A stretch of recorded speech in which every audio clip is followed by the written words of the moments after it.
আপনি আছেন লতার বাগানে হারোয়াই, আপনি মনে মনে ভাবলেন এই হারোয়া থেকে একটু রাজারহাটে একটা ফ্ল্যাট কিনে ফেলি, রাজারহাটে গেলে অনেক বেটার জায়গা হবে, রাজারহাটে আমার ইনকামটাও ভালো হবে, রাজারহাটে যদি একটা ফ্ল্যাট কিনে বসবাস করতে পারি ছেলে মেয়েগুলো ভালো পড়াশোনাও করতে পারবে। কথা বলছেন না কেন? ছেলে মেয়েগুলো ওখানে ভালো বেশ পড়াশোনাও করতে পারবে, পাশাপাশি ভালো টিচারও মিলবে, সব দিক দিয়ে বেটার জায়গা হবে। তবে পয়সা যখন আছে রাজারহাটে থাকবো, রাজারহাটে আপনি একটা ফ্ল্যাট কিনে ফেললেন, কিন্তু এটা নবী আনার তরিকাই হলো না, এই এক জায়গা থেকে আর এক জায়গায় চলে গেলেন, কিন্তু এটা রাসূলুল্লাহর হাদিস সম্মত হলো না, এটা আপনি বেটার জায়গা মনে করে আপনি গেলেন। এই জন্য এক জায়গা থেকে অন্য জায়গার যাবার জন্য আপনি কোনো সওয়াব কোনো নেকি পাবেন না। আর যদি আপনি মনে করেন হারোয়ায় আমি আছি, এই জায়গায় আমি স্বাধীনভাবে দিন পালন করতে পারছি না, কেউ আমার উপরে চড়াও হচ্ছে, কেউ আমাকে দিন পালন করতে দিচ্ছে না, যে কোনো ভাবে হোক আমার উপরে অ্যাটাক করছে, যেগুলো অন্যান্য দেশে চলছে, চলছে কি চলে না, অন্যান্য রাজ্যে চলছে। তখন যদি আপনি এই রকম সিচুয়েশনের মধ্যে পড়েন, তখন যদি আপনি এক জায়গা থেকে আরেক জায়গায় চলে যান, তাহলে নবীর হাদিস থেকে প্রমাণ হয়ে গেল, আমার নবী বললেন হিজরত ওই সমস্ত গুনাহ বিনষ্ট করে যাহা তার পূর্বে করিয়াছিল। এই হিজরত করে এক জায়গা থেকে আরেক জায়গায় যাওয়ার জন্য আমার নবী বললেন আগের গুনাহগুলো আল্লাহ maaf করে দেয়। কিছু কথা বুঝতে পারছেন বাবাজি? হ্যাঁ, তাহলে আপনাকে আমি কি বোঝাতে চাইছিলাম, আপনি যা করবেন নবিয়ানা নকশায় করবেন, তরিকা নবিয়ানা, নবিয়ানা তরিকাই না হলে কোনো উপকারে আসবে না। নবিয়ানা তরিকাই করলে আপনার জন্য আলাদা বেনিফিট, আলাদা সারপ্রাইজ, আলাদা আপনার জন্য পুরস্কার যদি নবিয়ানা তরিকাই হয়। নবিয়ানা তরিকাই হবে আজ আলাদা ইনশাআল্লাহ, কোনো টেনশন নাই। খালি ইবাদতটা যাই হবে নবিয়ানা নকশায় হবে, প্রত্যেকটা ভালো কাজ যা হবে নবিয়ানা তরিকায় হবে। কিছু কথা বুঝতে পারছেন ভাইরা আমার, বন্ধুরা আমার, সাথী মহব্বতের ভাইরা, আমি খুব ছোট ছোট করে আলোচনা করছি, খুব ভালো করে বুঝতে হবে। নবিয়ানা তরিকায় হবে, নবিয়ানা নকশায় হবে। আপনি দুপুরবেলা জোহরের নামাজ পড়তে যাচ্ছেন মসজিদে, আপনি একজন নামাজি, জোহরের নামাজ পড়তে যাচ্ছেন কোথায়? মসজিদে। আপনার পাশের বাড়ির ছেলেটা আর ওই পাশের বাড়ির ছেলেটা তিনজন মিলে দেখা যাচ্ছে মাচায় বসে আছে।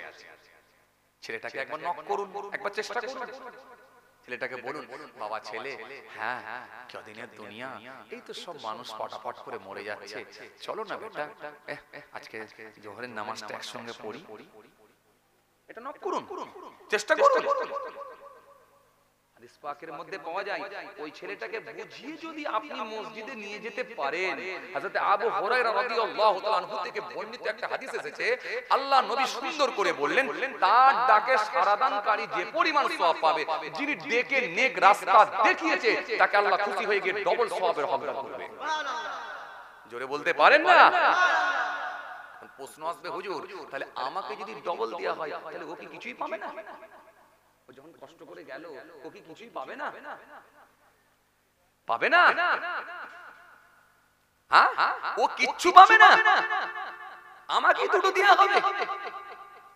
আমার বন্ধুকে আমি ডেকে বুঝিয়ে কষ্ট করে ওকে যে মসজিদে নিয়ে গেলাম, মাগরিবের নামাজ পড়ে না পড়ে ও চলে যাচ্ছিল চায়ের দোকানে, ও চায়ের দোকানে যাওয়া বন্ধ করে দিয়ে ওকে আগে মসজিদে ঢোকালাম, মসজিদে চ ভাই আজকে নামাজ পড়বো তারপরে চা খেতে যাব, এই কথা বলে যখন মসজিদে ঢুকিয়েছি তাহলে হুজুর ও কি কিছু পাবে না? ও আগে থেকে পড়ে না বলে কিছু পাবে না? না, কে বলেছে পাবে না? আমার আল্লাহর ভান্ডারে কোনো অভাব নাই, আমার আল্লাহর ভান্ডারে কোনো অভাব নাই, আমার আল্লাহ খুশি হয়ে দেবে। ও যতটা পানেওয়ালা, যতটা পাওনাদার, আমার আল্লাহ ওকে ততটাই দেবে। আর আপনি ওকে ডেকে বলে বুঝিয়ে নেক রাস্তাটা দেখানোর জন্য আমার আল্লাহ খুশি হয়ে গিয়ে আপনাকে ডবল সওয়াবের হকদার করবে। মানে আপনার নিজের একটা দেবেন, আর ওকে কষ্ট করে নেক রাস্তা দেখিয়েছেন বলে আমার আল্লাহ খুশি হয়ে গিয়ে আর একটা আপনাকে দিয়ে দেবে। তাহলে চেষ্টা করলেও তো সব আছে। কেন? পদ্ধতি নবিয়ানা, তরিকা নবিয়ানা, নকশা নবিয়ানা। আর যদি নবিয়ানা তরিকাই না হয় তাহলে তো গোলমাল।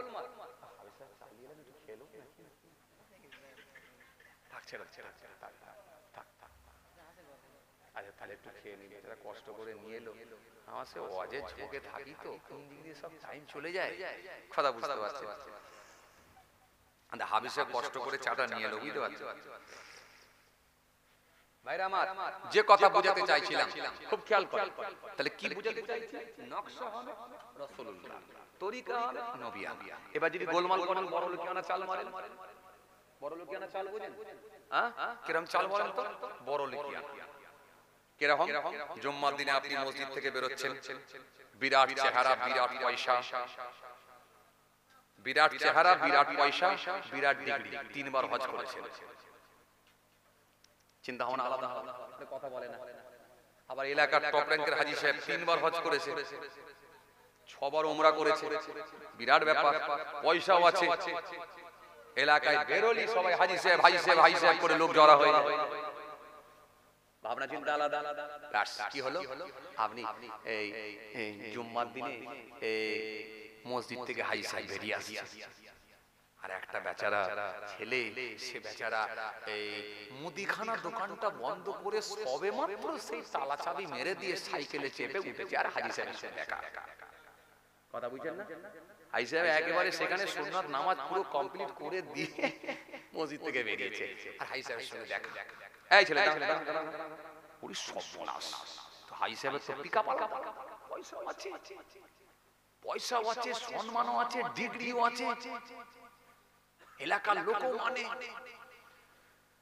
মনে রাখবেন, 2 ধরনের মানুষ পাওয়া যায়। মানুষ মানে 2টা কারণে। কটা কারণ? 2টা কারণ। একটা হচ্ছে মনে রাখবেন শ্রদ্ধাই মানুষ মানে। কথা কিছু বুঝতে পারছেন? শ্রদ্ধা কিসের?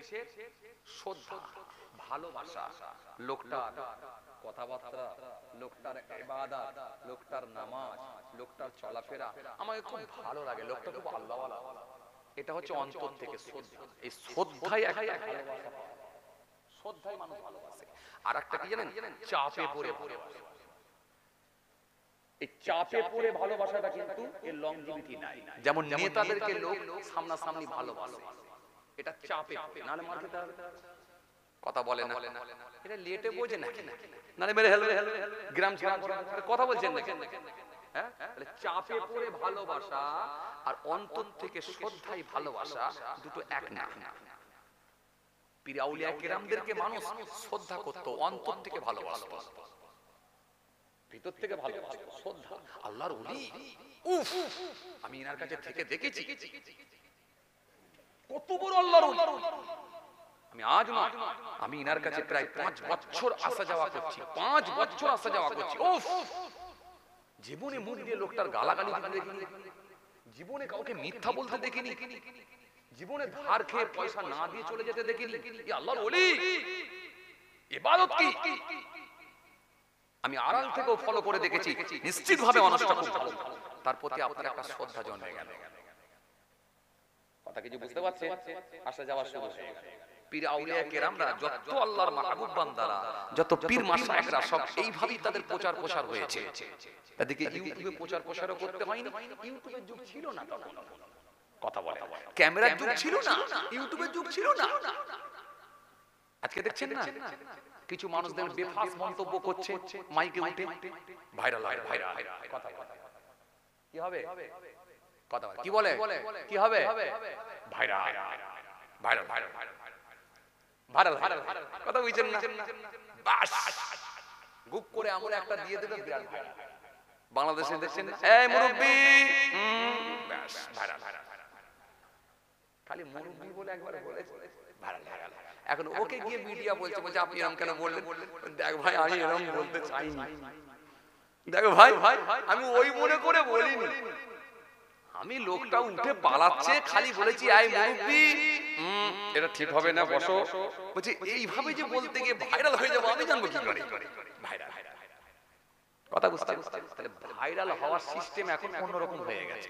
আর তৎকালীন সময় বড় পীর সাহেব কিভাবে ভাইরাল হয়েছে, খাজা বাবা কিভাবে ভাইরাল হয়েছে, বয়স্করুনি হুজুর কিভাবে ভাইরাল হয়েছে, ফুরফুরা শরীফ পীর দাদা হুজুর কেবলা কিভাবে ভাইরাল হয়েছে, বড় হুজুর কেবলা কাইয়ুমুজ জামান বড় হুজুর কেবলা মুফতি আজম মেজলা হুজুর কেবলা মারিফাতের ভান্ডার সেজলা হুজুর কেবলা মাদাজাত ওলি হুজুর পীর কেবলা আশিক রাসূল নানাজান ছোট হুজুর কেবলা বসিরহাট আল্লামা রুহুল আমিন রাহমাতুল্লাহ আলাইহি কিভাবে ভাইরাল হয়েছে?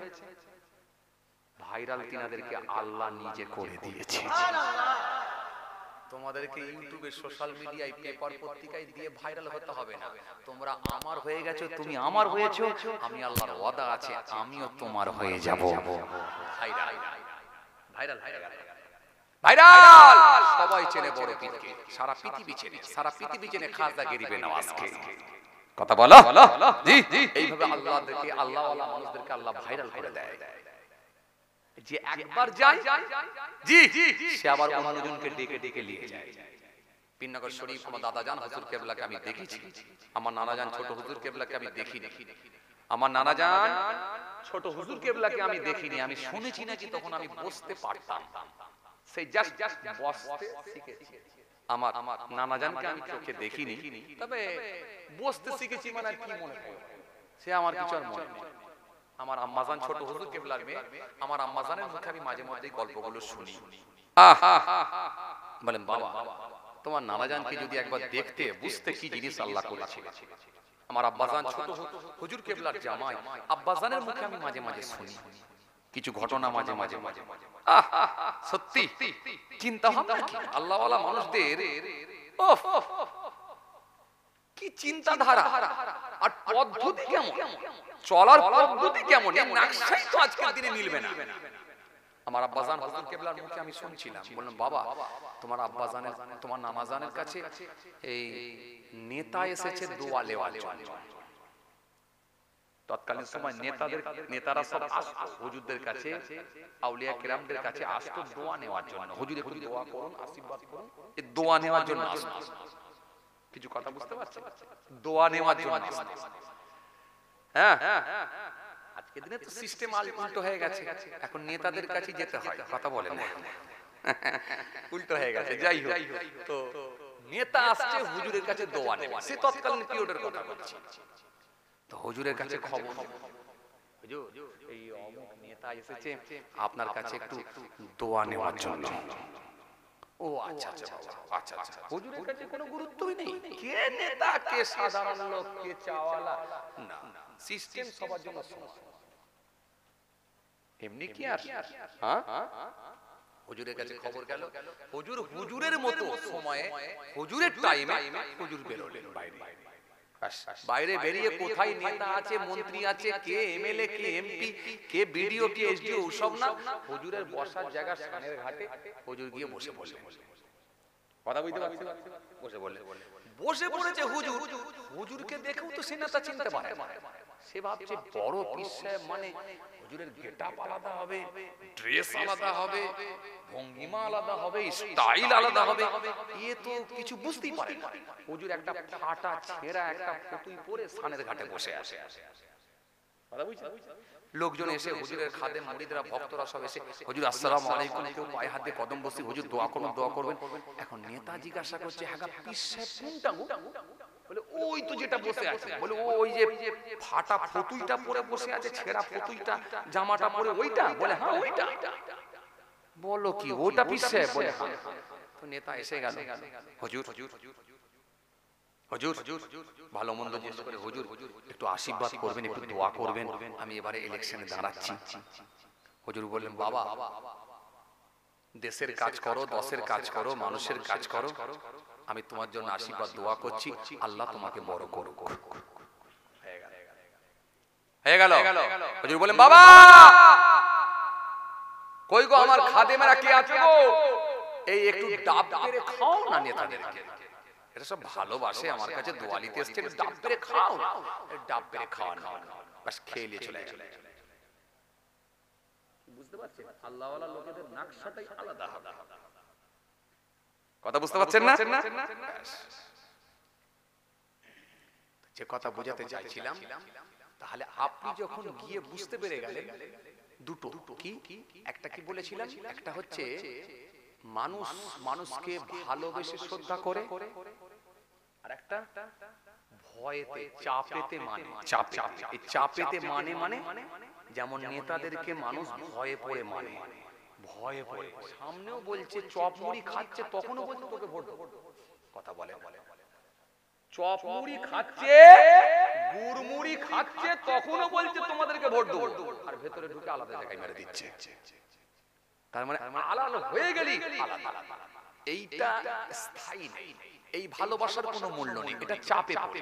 আর এমন আপনার নবিয়ানা আদর্শ আপনার মধ্যে থাকবে, এমন আপনার মধ্যে আল্লাহর খৌফ আপনার ভেতরে এমন থাকবে, এই নকশাটা যখন আল্লাহ আল্লাহ রাসূলকে মেনে হয়ে যাবে, তখন মানুষ আপনাকে যতটুকু ভালোবাসবে এটা অন্তর থেকে মন থেকে ভালোবাসবে। কিছু কথা বুঝতে পারছেন? তাহলে এই শ্রদ্ধা আলাদা, এই শ্রদ্ধা আলাদা।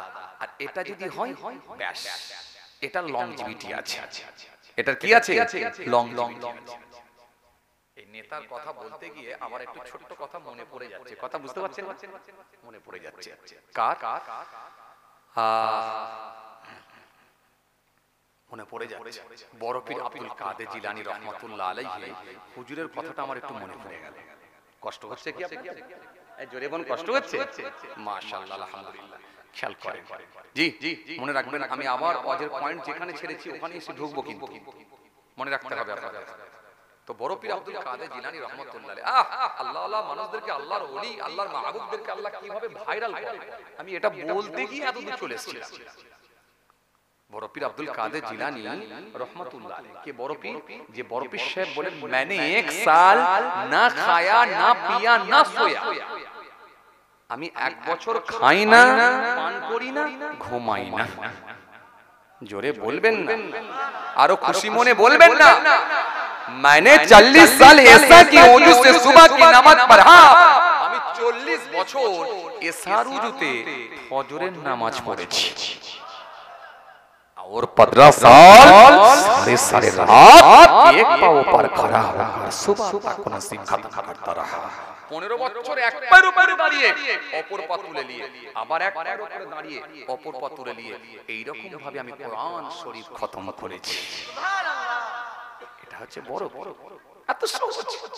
এই ভাইরাল কে করেছে? আল্লাহ ভাইরাল করেছে। এই ভাইরালের লংজিভিটি আছে, তখনও বড় পীর, আজও বড় পীর, আগামী দিনও বড় পীর, কিয়ামত পর্যন্ত বেঁচে থাকলেও বড় পীর লোক করবে। এটা হলো অরিজিনালি ভাইরাল। কথা বুঝতে পারছেন ভাইরা আমার, বন্ধুরা আমার, সাথী মহব্বতের ভাইরা? আর আমি কি বললাম? অন্তর থেকে ভালোবাসা, শ্রদ্ধাই ভালোবাসা। এই ভালোবাসা কথা বুঝেছেন? জি, এই কথা বোঝাতে গিয়ে আপনাকে বললাম। তাহলে শ্রদ্ধা কেন হবে? শ্রদ্ধা হবে তখনই আপনার নকশাটা যদি নবিয়ানা নকশা, আপনার মধ্যে যদি আদর্শটা রাসূলুল্লাহর আদর্শ যদি থাকে, আপনার লেবাস, পোশাক, কথাবার্তা, আপনার চারিত্রিক জীবন, আপনার পারিবারিক জীবন, সাংসারিক জীবন, রাজনৈতিক জীবন, অর্থনৈতিক জীবন, সামাজিক জীবন, আপনার হাঁটা, আপনার চলা, আপনার খাওয়া, আপনার লেবাস, আপনার পোশাক, আপনার অ্যাটিটিউড সবটাই যখন রাসূলুল্লাহর নকশাই হয়ে যাবে, তখন মনে রাখবেন লোকের প্রতি আপনার ভালোবাসাটা আল্লাহ রাব্বুল আলামিন নিজে তৈরি করে দেবে। আর এটা হবে, এই ভালোবাসাটা চাপে পড়ে না, এটা অন্তর থেকে মহব্বত ভালোবাসা তৈরি হয়ে যায়। তো বড় পীর সাহেবের কথা যেটা বলছিলাম, খুব খেয়াল করেন, এত বড় আল্লাহর মাহবুব বান্দা ছিলেন। হুজুরের কাছে একদিন এক আলেম বান্দা আসছে। কেন আলেম বান্দা আসছে? হুজুরের কাছে বায়াত হবে, মুরিদ হবে। হুজুরের কাছে বায়াত মুরিদ হবে, কিন্তু আলেম বান্দা তো তার চিন্তাধারাটা একটু আলাদা। কথা বলে না, ভাবনা চিন্তাটা আলাদা হবে না। একটা কিতাবী আলেম হলে তার চিন্তা ভাবনা, তার ভাবনাটা আলাদা হবে। কথা বুঝে আসছে? সাধারণ মানুষের সঙ্গে তার তফাৎ থাকবে। এজন্য ইবলিস আলেমকে বড় ভয় করে, কিন্তু সাধারণ মানুষকে ভয় করে না, আবেদ লোককে ভয় করে না ইবলিস। কেন? ইবলিস জানে ওকে যে কোনো সময় পেঁচে ফেলে দিতে আমার সময় লাগবে না। কেন? ও তো আলেম না। আলেম না মানে ওর মধ্যে কোরআন হাদিস নাই, মানে ওর মাপকাঠির জ্ঞান নেই। আর যে লোকটা আলেম হবে, কেতাবি আলেম হবে, ভুলভ্রান্তি হয়ে গেলেও কিন্তু সে আবার কিন্তু রিটার্ন আবার আল্লাহর কাছে ফিরে এসে চোখের পানি ছেড়ে কেঁদে মাফ চাইবে। কথা বুঝছেন? আল্লাহ ক্ষমা করে দাও, মাফ করে দাও। কেন? আলেম যখন তার মাপকাঠি দিয়ে মেপে দেখবে এটা ভুল হয়ে গেছে, সে মাফ চাওয়ার সুযোগ পাবে। কেন? এটা তার সামনে এই ভুলটা ধরা পড়বে, সে আল্লাহর দরবারে ব্যতীত হবে, সে মর্মাহত হবে, তার মধ্যে অনুশোচনা আসবে, সে কাঁদবে, ফিরে আসবে। হাদিস পাকের মধ্যে এসেছে রাসূলুল্লাহ বলেন, ক্বালা ইযা সাররাতকা হাসানাতুকা ওয়া সাআতকা সাইয়্যাতুকা ফাআনতা মুমিনুন। আল্লাহর নবী বললেন, যখন তোমার মধ্যে কোনো ভুল হয়ে যাবে, এই ভুলটা হয়ে গেলে তোমার যখন নজরে পড়লো বা তোমার যখন মনে হলো এটা ভুল, এই ভুলটাকে যখন বুঝতে পেরে তুমি যখন রিটার্ন আবার আল্লাহর কাছে ফিরে আসবে, ব্যথিত হবে, কষ্ট পাবে, মর্মাহত হবে, চোখের পানি ছেড়ে কেঁদে কেঁদে বলবে আল্লাহ ভুল করেছি, অন্যায় করেছি, মাফ করে দাও। কেঁদে কেঁদে যখন বলবে, মনে রেখে দিও এটা হবে একটা ঈমানদার মুমিনের লক্ষণ, আলামত। জোরে বলবেন না? আর কি? তোমার দ্বারাই যখন কোনো ভালো কাজ হয়ে যাবে, এই ভালো কাজটা হলে তুমি আলহামদুলিল্লাহ বলে আল্লাহর দরবারে শুকরিয়া আদা করবে। ভালো কাজ করলেই শুকরিয়া আদা করবে। বাস এই দুটো মিলে গেলে আমি রাসূল বলছি ফাআনতা মুমিনুন, অতঃপর সেই ব্যক্তিটা মুমিন। কিছু কথা বুঝতে পারছেন বাবাজি? খুব ভালো করে ঠান্ডা পেরে নেবেন। তো বড় পীর সাহেবের কাছে আলেম আসছে, কেতাবি আলেম। তিনি আসছেন, চিন্তা করে দেখলেন যে আমি তো নাম ডাক হুজুরের সুনাম অনেক শুনেছি, কিন্তু কত বড় মাপের আলেম, কত বড় মাপের ওলি, সেটা একটু পরীক্ষা না করলে কি করে বুঝি? কথা বুঝছেন না? কি করে বুঝি? যাচাই বাছাই না করলে তো আপনি ডিসাইড করতে পারবেন না। এটা সাধারণ লোক হয়তো আপনার আবেগে আপনাকে মেনে নেবে, ভালোবাসাই মেনে নেবে, কিন্তু যারা প্রকৃত আলেম এটা তো মানবে না, মানবে না। এত সহজ না। হ্যাঁ, আপনার মধ্যে শিক্ষা আছে, দ্বীন আছে, কোরআন আছে, হাদিস আছে, আপনি আলেম হয়েছেন, হাফেজ হয়েছেন, মাওলানা হয়েছেন, মুফতি হয়েছেন, অনেক ডিগ্রি আছে আপনার, কিন্তু আপনার ভাষা এত হবে কেন? এরকম কড়া ভাষা কেন আপনার হবে? এই কর্কশ ভাষায় আপনার কথা কেন হবে? ব্যক্তি কেন্দ্রিক কেন আক্রমণ হবে? আপনাকে যদি কেউ বলে আপনি তো ছেড়ে দেবেন, আপনি তো বলবেন যে আমি আল্লাহর দরবারে ছেড়ে দিলাম, এর বিচার আল্লাহ। কিন্তু আপনাকে দেখা যাচ্ছে এক আগুন দিলে আপনি 3 আগুন মারছেন, তার মানে তো আপনি তো বলছেন হাম কিসি সে কম নেই। কিছু কথা বুঝতে পারছেন না? আপনার কথাবার্তার ধরন, আপনার যা আভা, আমাকে তো বাবু ভালো লাগছে না, আমি তো আলেম না, আমি দেখলাম, ভাবলাম একরকম হবে, গিয়ে দেখলাম আরেক রকম। এটা হচ্ছে আলেমের মাপকাঠি ধরা পড়ে যাবে। সাধারণ লোকে ধরতে পারবে, সাধারণ লোক আবেগে চলে যাবে, আবেগে ভাসবে। সাধারণ লোকের সঙ্গে আলেমের মাপকাঠিটা আলাদা। কথা বুঝছেন? বড় পীর সাহেবের দরবারে যাচ্ছেন কে? একজন আলেম বান্দা, কিতাবি আলেম। ওহ, বড় কষ্ট করে গেছে, হাঁটা পথ। জি, উন্নত মানের গাড়ি নেই, স্করপিও গাড়ি নেই, 4 চাকা গাড়ি নেই, ইনোভা গাড়ি নেই, ভালো ভালো উন্নত মানের গাড়ি নেই। বড় কষ্ট করে এক জায়গা থেকে আরেক জায়গায় গেছেন, বড় পীরের দরবারে বড় আশা নিয়ে গেছেন, হুজুরের হাতে হাত দিয়ে একটু বায়াত হব, মুরিদ হব, বায়াত। ব্যাস, দরবারে পৌঁছালেন, গিয়ে ভাবলেন এত দূর থেকে এলাম আর না জেনে না বুঝে শুধুমাত্র আওয়াজ শুনে, হই হাই শুনে, হুজুরের এই প্রচার প্রসার শুনে হাতে হাত দিয়ে বায়াত মুরিদ হয়ে যাব। বায়াত মুরিদ হয়ে যাওয়া মানে কি? নিজেকে তার কাছে বিসর্জন, স্বর্গ করে দেওয়া, বিসর্জন দেওয়া। তাকে মেনে নেওয়া, সেই আপনাকে দেখাবে কোরআন হাদিস দিয়ে, সেই আপনাকে রাস্তা দেখিয়ে দেবে, পথ দেখিয়ে দেবে। বায়াত মুরিদ হওয়া মানে নিজেকে, এত সহজ না। বায়াতের জায়গা এই খুব কঠিন জায়গা, এই বায়াত মুরিদ হওয়া খুব কঠিন। পীর মুরিদের সম্পর্ক আলাদা। কিছু কথা বুঝতে পারছেন বাবাজি? তো হুজুরের দরবারে গেছেন, মুরিদ হবে, বায়াত হবে, কিতাবি আলেম। কিন্তু নাম ডাক তো অনেক শুনেছি, একটু যদি মিলিয়ে না দেখি কেমন করে আমি বায়াত মুরিদ হব? এত সহজ? আলেম বান্দা, কি বললাম না, আলেম বান্দা চিন্তাধারাটা আলাদা হয়। যে ইবলিস আলেমকে ভয় করে, 1000 আবেদকে ভয় করে না, বরং একটা আলেমকে ইবলিস ভয় করে। কেন? একটা আলেম সে নিজের পাপ হলো সংশোধন করে নেবার জায়গা পেয়ে যাবে, কিন্তু একটা জাহেল লোক ইবাদত থাকলেও, আবেদ লোক হলেও, সে কিন্তু ইবাদত করেছে কোরআন হাদিসের জ্ঞান না থাকার কারণে, যে কোনো মুহূর্তে তাকে পথভ্রষ্ট করে দিতে ইবলিসের বেশি সময় লাগবে না। এমন কথা মুখ দিয়ে বলিয়ে নেবে যেটা কোরআন হাদিস বহির্ভূত কথা, এমন কিছু কাজ তাকে দিয়ে করিয়ে নেবে যেটা কোরআন হাদিস বহির্ভূত কোনো কাজ। আপনি বুঝতে পারবেন, আর আপনার ভুলটাও আপনার চাকনি জালে ধরাও পড়বে না, যেটা আমি ভুল করে ফেলেছি। কিছু কথা বুঝতে পারছেন? খুব চাপ। আর বায়াত মুরিদ হওয়া কেন? এই পীর মুরিদের সম্পর্ক হলে হাক্কানি আলেম যদি হয়, কিতাবি আলেম, তার কাছে গিয়ে যখন বলবে হুজুর আমি এটা বলে ফেলেছি বা এটা করাটা ঠিক হয়েছে, হুজুর পথটা দেখাবে, রাস্তাটা দেখাবে, না বাবু এটা ভুল করে ফেলেছো, তওবা করে আল্লাহর কাছে ফিরে এসো। আবার এই বায়াত মুরিদটা তো আজকের দিনে একটা শ্রেণীর মাওলানা উলামারা, আবার আজকের দিনে একটা কিছু নতুন নতুন শায়েখ বেরিয়েছে না, ইউটিউবের শায়েখ, কথা বলে না, ইউটিউবের আবার শায়েখ বেরিয়েছে না, এরা আবার বলে এই সব আবার কি, আমি নামাজ পড়বো, রোজা রাখবো, ডাইরেক্ট জান্নাতে ঢুকবো।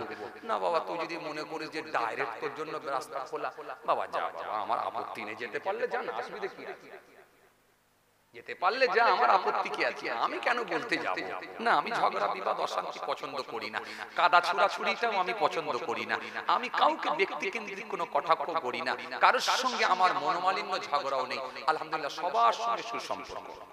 তবে আমি একটা সিস্টেমে চলি। কি সিস্টেমে?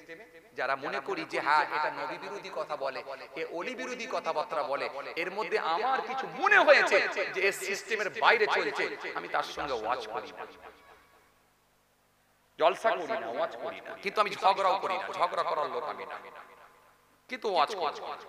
আমার মনে যদি হয় যে কোরআন হাদিস বহির্ভূত কথাবার্তা হচ্ছে, কোরআন হাদিসের নকশাই কিন্তু হচ্ছে না, আমার সঙ্গে তার সঙ্গে কোনো সম্পর্ক থাকতে পারে না। কেন? মান আহাব্বা লিল্লাহ ওয়া আবগাদা লিল্লাহ ওয়া আতা লিল্লাহ ওয়া মানা লিল্লাহ ফাকাদ ইসতাকমালাল ঈমান। কথা বুঝতে পারছেন? ভালোবাসা কার জন্য? আল্লাহর জন্য। আর শত্রুতা হবে কার জন্য? সম্পর্ক নষ্ট হবে কার জন্য? আল্লাহর জন্য। দান হবে কার জন্য? আল্লাহর জন্য। দান করা থেকে বিরত থাকবে কার জন্য? আল্লাহর জন্য। যদি মেনে নেওয়া যায়, সে তার ঈমানকে পরিপূর্ণ করে নিবে।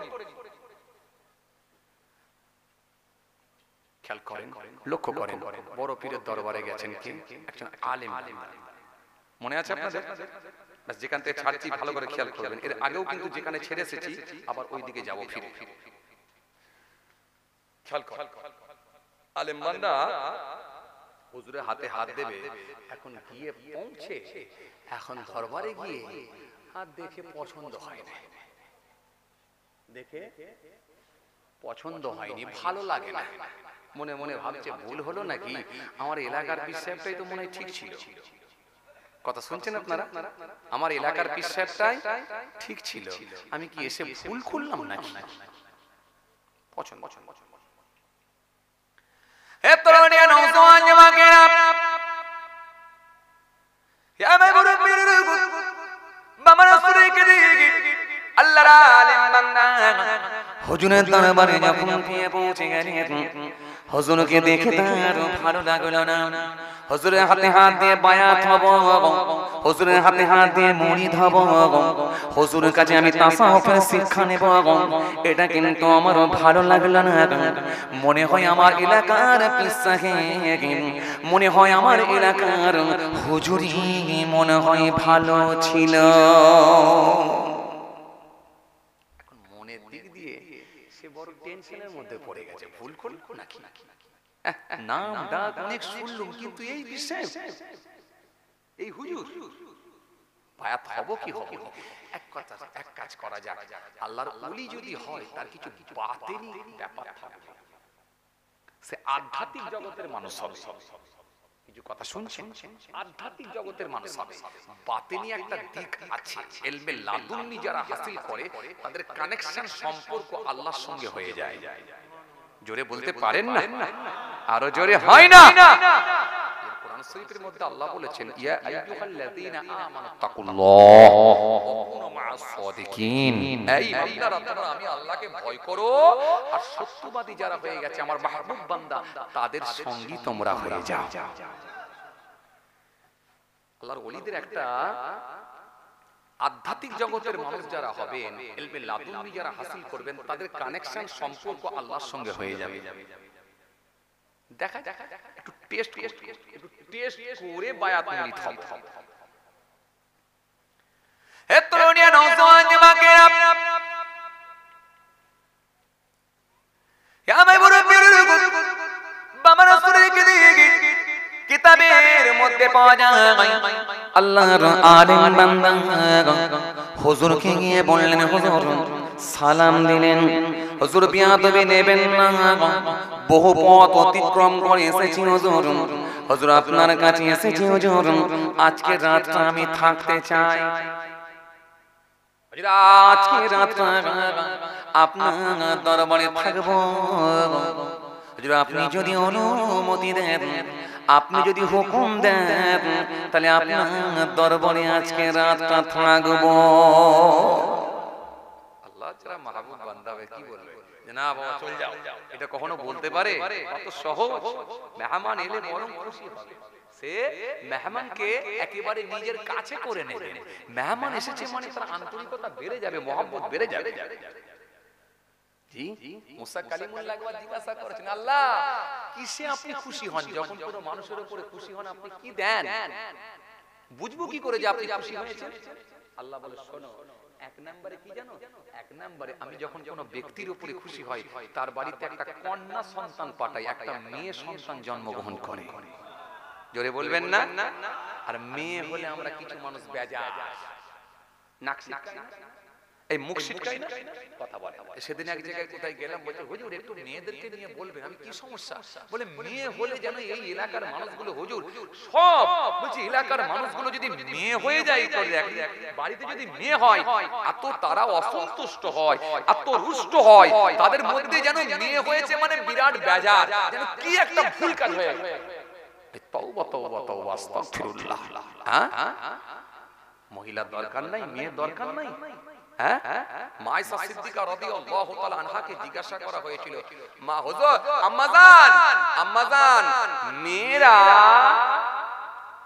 যত বড় আবেদা হোক না কেন, মেয়েরা কিন্তু কখনো নবী হতে পারবে না। মা আয়েশা সিদ্দিকা কি উত্তর দিয়েছিল জানেন? কি সুন্দর উত্তর। মা আয়েশা সিদ্দিকা বলেছিলেন, আম্মাজান আয়েশা সিদ্দিকা রাদিয়াল্লাহু তাআলা আনহা বলেছিলেন, শোনো, মেয়েরা যত বড় আবেদা হোক, যত বড় কামেলা হোক, যেমন নবী হতে পারে না ঠিকই, কিন্তু মেয়েরাই নবীদের মা হয়, এটাও ঠিকই। নবীদেরকে পেটে করে নিয়েছে, মেয়েরাই নবীদের মা হয়েছে, এটাই ঠিকই। মেয়ের দরকার? আপনি মেয়ে হয়েছে মানে আপনি খুশি হয়ে যান, খুশি হয়ে যান। নাক সিটকায় কিছু মানুষ বেজার, যে চায়ের দোকানে গিয়ে মন টন খারাপ করে বসে আছে। বন্ধুরা বললো, কি হলো রে ভাই, আজকে যেন মন টন খারাপ করে, যেন এটা কেমন ঝিমিয়ে বসে আছিস? আর বলিসনি, এই তোর ভাবির মেয়ে হয়েছে। কথা বলে, তোর ভাবি কি হয়েছে? মেয়ে হয়েছে। মন খুব খারাপ। 2 বছর পরে আবার চায়ের দোকানে গিয়ে বন্ধুকে বলছে, বন্ধু এই একটা তুই পান খানা, ওটা পান খাচ্ছে। এই বন্ধু চা খানা, চা খাচ্ছে। কফি খাবি, কফি খানা, চল মিষ্টি করছেন না। তখন বন্ধুরা জিজ্ঞাসা করছে, হ্যাঁ আজকে তোর এত আনন্দ, কি ব্যাপার বলতে? বুকে হাত দিয়ে বলছে, ছেলে হয়েছে আমার। বেটা এত বদমাস, তখন বুকে হাত দিয়ে বলে, ছেলে হয়েছে আমার। ছেলে হলে বিরাট খুশি। আমি বলি, ছেলে হয়নি, বরং পাপ হয়েছে, পাপ। বড় হলে যদি ছেলের মতো ছেলে যদি না হয়, তাকে যদি দিদি শিক্ষা না দিতে পারো না, এমন পিটবে বুড়ো বয়সে, তুমি কোন দিকে যাবে খুঁজে পাবে না রাস্তা। বরং যদি একটা মেয়ে থাকতো, তার বাড়িতে গিয়ে একটু সুখ দুঃখের কথা বলতে পারতিস, দুদিন মেয়ের বাড়িতে গিয়ে থাকতিস, তাও মেয়ে হলো তোর মন খারাপ, মেয়ে হলি মন খারাপ হবে, আল্লাহ তোকে দেয় না। কিছু কথা বুঝতে পারছেন না? ছেলে মেয়ে সবই আল্লাহ দেন, আল্লাহর দান, এটা ঠিকই। তবে ছেলে হলো যেমন খুশি করবেন, মেয়ে হলো খুশি করবেন। হাদিস কোরআনের অ্যাঙ্গেলে আপনি যদি দেখেন, মনে রাখবেন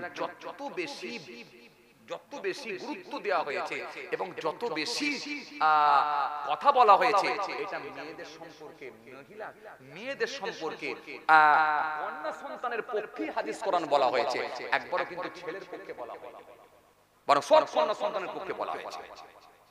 তাহলে মুসা সালাম জিজ্ঞাসা করেন আল্লাহ খুশি হলে কি দেন? আল্লাহ বলছে কন্যা সন্তান দিই। এই কন্যা সন্তান বলে কেউ বেজার হবেন না, নারাজ হবেন না। মনে রাখবেন রুজির মালিক আল্লাহ, আর ওর তকদির নসিব আল্লাহই ঠিক করে দেবেন। ওর নসিবটা তকদিরটা আল্লাহই বড় করবেন, ওর জোড়া আল্লাহই মেলাবে, আর ওর নসিব তকদির আল্লাহই বড় করবে, আর ওর রুজির দায়িত্বটা আল্লাহ নিজেই নিয়ে নিয়েছে। আপনাকে কোনো টেনশন নিতে হবে না, আপনি আপনার কাজ করেছেন। এজন্য যখন কোনো কন্যা সন্তান হয় আল্লাহ বলছে আমি বড় খুশি হয়ে যাই, খুশি হয়। আর কি হযরতে মুসা নবী সেই সময় বলেন আল্লাহ, এরপরে যখন আপনি খুশি হন আপনি কি দেন? আমার আল্লাহ সেই সময় বললেন ও মুসা শুনে রেখে দাও, আমি আল্লাহ যখন কারোর উপরে খুশি হয়ে যাই, আমি আল্লাহ যখন কারোর উপরে রাজি হয়ে যাই, আমি আল্লাহ তার বাড়িতে একটা মেহমান অতিথি পাঠাই।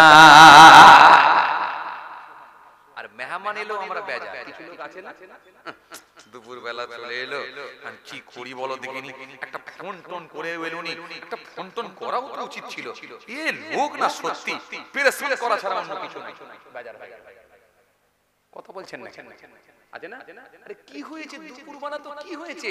তোমার বাড়িতে যা আছে তাই দাও না, সাদা মাটা খাবার হোক না, একটা আন্ডা ভেজে দাও না, দিয়ে বলো ভাই আপনি তো ফোন করে আসেননি, একবারে সাদা মাটা আমার বাড়িতে যা ছিল ঘরোয়া খাবার সেটাই দিয়েছি ভাই, কিছু মনে করবেন না, একদম যা ছিল তাই দিয়েছি। মনে রাখবেন এটাই হলো আন্তরিকতা, ভালোবাসা। ওই মেহমান আপনার এই কথা, আপনার মিষ্টি কথা শুনে সে মেহমান আপনার কাছে মুগ্ধ হয়ে গিয়ে বলবে না গো লোকটা সত্যি আমাকে ভালোবাসে।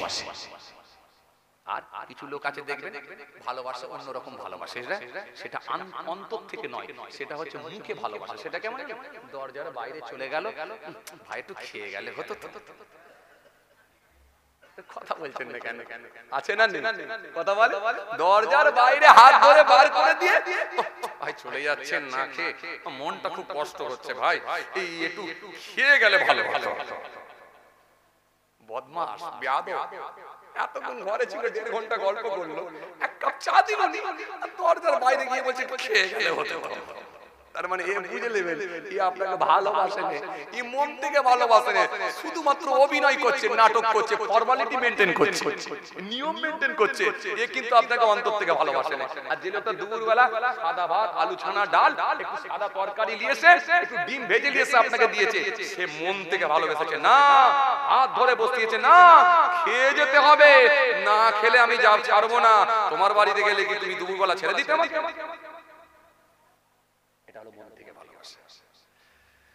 কথা কিছু বুঝতে পারছেন বাপ? আসেন ফিরে আসেন। তাহলে দুটো আল্লাহ খুশি হলে কি কন্যা সন্তান, আর কি দেয়? আর মেহমান পাঠায়। হযরতে মুসা নবী বলেন আল্লাহ আর কিছু? আমার আল্লাহ বললেন শোনো মুসা, এরপরে আমি আল্লাহ যখন খুশি হয়ে যাই, আমি আল্লাহ আকাশ থেকে বৃষ্টি বর্ষণ করি, আমি আল্লাহ আকাশ থেকে পানি নাজিল করি। আবার দেখেন এই পানি হলো আমরা বেজা নাই, 4 দিন 5 দিন ধরে পানি হচ্ছে, কি যেন হচ্ছে, বাজারে যেতে পারিনি, বাচ্চাগুলো স্কুলে যাবে, কাদা প্যাচ প্যাচ করছে, ভালো লাগে না, কি হয়েছে বলো দেখি দিয়ে ছোট বড় এমন কথা বলে ফেললেন, বেফাস কথাবার্তা বলে ফেললেন, আল্লাহ নারাজ হয়ে গেল। না, মুমিনের কথা এরকম হবে না। আপনি তো পড়েছেন আল কদরে খাইরিহি ওয়া শাররিহি মিনাল্লাহি তাআলা, আপনি তো পড়েছেন ভালো মন্দ যা হয় সব আল্লাহর হুকুমে হয়, নিশ্চয়ই এর মধ্যে কিছু ভালাই আছে, পানির দরকার আছে, তাই আমার আল্লাহ পানি দিয়েছে। বর্ষাকালে পানি নেবেন না, শীতকালে শীত নেবেন না, গ্রীষ্মকালে গরম নেবেন না। আরে একজনের যদি মন রাখবে তো আরেকজনের তো ক্ষতি হবে। তো আল্লাহ যেটা দেয় নিশ্চয়ই ভালোর জন্যই দেয়। তো আপনি কি মনে করেছেন আপনার মেয়ের বিয়ে বলে আপনার বিরাট অসুবিধা হয়ে গেল? আরে একদিকে যেমন আপনার সমস্যা হলো, সমাধানটা আল্লাহই করে দেবে। আরে অন্য জায়গায় তো তেমন একটা মানুষের সুবিধা হলো, চাষবাসের জন্য খুব উপকার হলো। এই পানি না হলে মানুষ সুবিধা ফিল করছিল, পানির দরকার ছিল। আরে বর্ষাকালে আপনি মেয়ের বিয়ে তাহলে ফেললেন কেন? যখন বিয়ে ফেলেছেন আপনি একটু ভাবনা চিন্তা করে প্যান্ডেল করে সেইভাবেই ব্যবস্থাপনা করে করুন। পানি হতে পারে এটা মনে করি করুন। কেন? পানি আল্লাহই দিয়েছে, এর পিছনে মানুষের হাত নয়। কথা ঠিক কি না বলি? তাহলে আল্লাহ ভালোবাসলে এগুলো দেয়। কথা বুঝছেন? চলেন ফিরে যাই। বড় পীর সাহেবের কথা বলছিলাম। মেহমান মনে আছে আপনাদের? মেহমান, হুজুর আমি আজকে আপনার দরবারে থাকবো হুজুর। হযরতে বড় পীর সাহেব সেই সময় বলেন, বাবা তুমি আমার দরবারে থাকবে, এতে আমার কোনো আপত্তি নাই। তুমি আমার দরবারে থাকবে, চলো বাবা আজকে রাতটা থাকো, কোনো অসুবিধা নাই। আল্লাহর আলিম বান্দা জোহরের নামাজ পড়লেন, এক মুঠো খাওয়া দাওয়া করলেন। আল্লাহর আলিম বান্দা আসরের নামাজ পড়লেন, মাগরিবের নামাজ পড়ে নিলেন, কিছু টিফিন করলেন, এশার নামাজ পড়লেন, খাওয়া দাওয়া করলেন।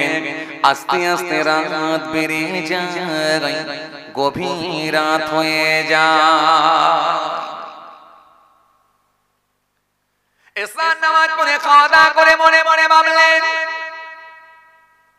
রাত অনেকটাই গড়িয়ে গেছে, এবারে যাই, ঘুমানোর জন্য আমি আসি না। আমি এসেছি পরীক্ষা করব, আমি এসেছি হুজুরকে টেস্ট করব। কেন হুজুরের অনেক নাম ডাক শুনেছি, আসলে উনি কত বড় আল্লাহর ওলি, কত বড় আল্লাহর মাহবুব বান্দা, কেমন বাতিনি হালতের মানুষ, সেটা আমাকে একটু টেস্ট করতে হবে, পরীক্ষা করতে হবে। কেননা আমি হুজুরের হাতে হাত দেব, বায়াত হব, যাচাই বাছাই না করে কিন্তু কখনোই পারব না। একটু পরীক্ষা করুন। এত সহজ? এখানে মুরব্বিরা বসে আছে, জিজ্ঞাসা করে দেখেন, ছোট হুজুর কেবলার দরবারে বসেছেন, ছোট হুজুর কেবলার কাছে উঠা বসা করেছেন, মিশে দেখেন, জিজ্ঞাসা করেন না। সেই যে মজা পেয়েছে একবার জিজ্ঞাসা করেন, মেলাতে পারবে? জিজ্ঞাসা করেন। আল্লাহর আলিম বান্দা থাকতে না পেরে গভীর রাত হয়ে গেল, রাত 12টা 1টা বেজে গেল। হযরতে বড় পীর আব্দুল কাদের জিলানী নিজের হুজরার মধ্যে আছে, আল্লাহর আলিম বান্দা হুজরার বাইরে আছে। হুজুর যে হুজরার মধ্যে আছে, হুজুর যে কামরার মধ্যে আছে, ওই কামরার চারিদিকটা প্রদক্ষিণ করতে লাগলো, ঘুরতে লাগলো, আস্তে আস্তে চারিদিকটা ঘুরতে লাগলো। হুজুর রাতের অন্ধকারে কতটা ইবাদত করে, কতটা জিকির করে, কতবার কলেমা পড়ে, কতবার দরুদ শরীফ পড়েন। হুজুর গোপনে গোপনে কেমন ইবাদত করে আমি একটু নিজে কানে শুনতে চাই।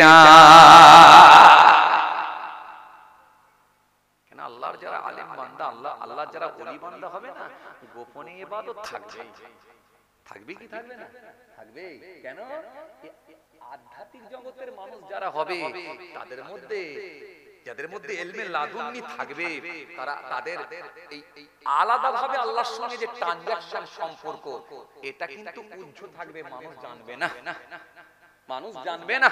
আপনি আউলিয়া কিরামদের জীবনী পড়ে দেখেন, ঠিক জীবনী পড়ে দেখেন, পড়ে দেখুন আউলিয়া কিরাম, প্রত্যেকটা আউলিয়া কিরাম নির্জন জায়গা বেছে নিয়েছে। হযরত ওয়াইস করুনি রাহমাতুল্লাহ আলাইহি জঙ্গলের ভেতর চলে গিয়েছিলেন। যে ওয়াইস করুনি সম্পর্কে আমার নবী বলেছিলেন, ওয়াইস করুনি খায়রুত তাবিঈন, তাবিঈনদের মধ্যে যদি কেউ উত্তম থাকে, আমি বলছি সেটা হলো ওয়াইস। জোরে বলবেন না, আরো জোরে হয় না। নির্জন জায়গা জঙ্গলে বেছে নিয়েছেন। রাসূলুল্লাহ যখন খিরকা মোবারক দিয়ে পাঠিয়েছিলেন, আপনাদের এই ওয়াজ শোনা আছে, হযরত ওয়াইস কুরুনিকে আল্লাহর নবী বলেছিলেন পৌঁছে দেবে আমার এই খিরকা মোবারক, আমার এই লুব্বা পৌঁছে দেবে। হযরত সেরখদা আলী আর ওমর ফারুক রাদিয়াল্লাহু তাআলা আনহুকে দায়িত্ব দেওয়া হয়েছিল। হযরত ওমর ফারুক রাদিয়াল্লাহু তাআলা আনহু কুফার জমিনে গিয়ে খুতবা দিয়ে বলেছিলেন, বাবারা এখানে ওয়াইস কোথায় আছে আমাকে একবার বলুন। লোকেরা বলল, হুজুর ওয়াইস তো এখানে নাই, মাঝে মাঝে দেখতে পাই আবার কোথা গায়েব হয়ে যায়। দুনিয়ার মানুষ যখন হাসে ওয়াইস তখন কাঁদে, দুনিয়ার মানুষ যখন কাঁদে ওয়াইস তখন হাসে, মানুষ যখন হাসে ওয়াইস তখন কাঁদে, আর ওয়াইস যখন হাসে মানুষ তখন কাঁদে। আসলে লোকটা হলো ম্যাড, লোকটা হলো পাগল। জঙ্গলের ভেতরে উট চড়ায়, সে কোথায় থাকে কিভাবে রাত কাটায় কেউ জানে না হুজুর। আসলে লোকটা হলো পাগল। কিন্তু ওমর ফারুক বুঝতে পারলেন এই পাগল পাগল পাগল, তোরা বলিস পাগল, এই পাগল আল্লাহ আল্লাহ রাসূলের পাগল। এ সাধারণ কোন ম্যাড নয়, পাগল নয়, এ আল্লাহ আল্লাহ রাসূলের পাগল। কথা বুঝছেন? জি, অনেক ঘটনা, অনেক আলোচনা, কত দূরে যাচ্ছি না, খেয়াল করেন, ফিরে আসছি, লক্ষ্য করেন। জি বাবাজি, আমার ভাইরা বড় পীর সাহেবের দরবারে চলে গেলেন কি আলেম বান্দা। হুজুর হুজুরার মধ্যে আছেন, আলেম বান্দা চারিদিকে প্রদক্ষিণ করছে, ঘুরছে, গোটা কামরাটা ঘুরতে শুরু করেছে। কত বড় আল্লাহর মাহবুব বান্দা, আজকে পরীক্ষা হয়ে যাবে। রাতের বেলা কেমন দরুদ শরীফ পড়ে, কেমন জিকির করে, কেমন তেলাওয়াত করে, কেমন আল্লাহকে ডাকে, কেমন সূরা ফাতিহা পড়ে, কেমন রাসূলুল্লাহর উপরে দরুদ শরীফ পড়ে, সব আজকে আমি বুঝতে পারবো। এই নির্জন জায়গায় হুজুর কেমন ইবাদত করছে এটা দেখা যাবে। কথা কিছু বুঝতে পারছেন? জি জি, ব্যাস। এ তরুণিয়া নওজোয়ান জামাকেরা, হে আমার মুরব্বির বাবা রাসূলকে দেখি কিতাবের মধ্যে পাওয়া যায়, কিতাবের মধ্যে পাওয়া যায় আল্লাহর মাহবুব বান্দা হুজুরার ভেতরে আছে। কিতাবের মধ্যে পাওয়া যায় আল্লাহর আলেম বান্দা হুজুরার বাইরে প্রদক্ষিণ করতে লেগেছেন, ঘুরতে লেগেছেন।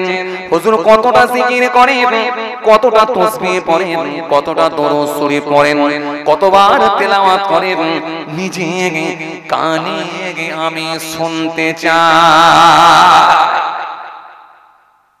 আরে বাবা, কিছু যদি নাও পড়ে অন্তত সূরা ফাতিহা শরীফটা তো একবার শুনবো, একবার তো পড়বে। আলহামদুলিল্লাহি রাব্বিল আলামিন আর রহমানির রহিম মালিকি ইয়াউমিদ্দিন ইয়্যাকা না'বুদু ওয়া ইয়্যাকা নাস্তাঈন ইহদিনাস সিরাতাল মুস্তাকিম সিরাতাল লাযীনা আন'আমতা আলাইহিম গায়রিল মাগদুবি আলাইহিম ওয়ালাদ-দাল্লিন।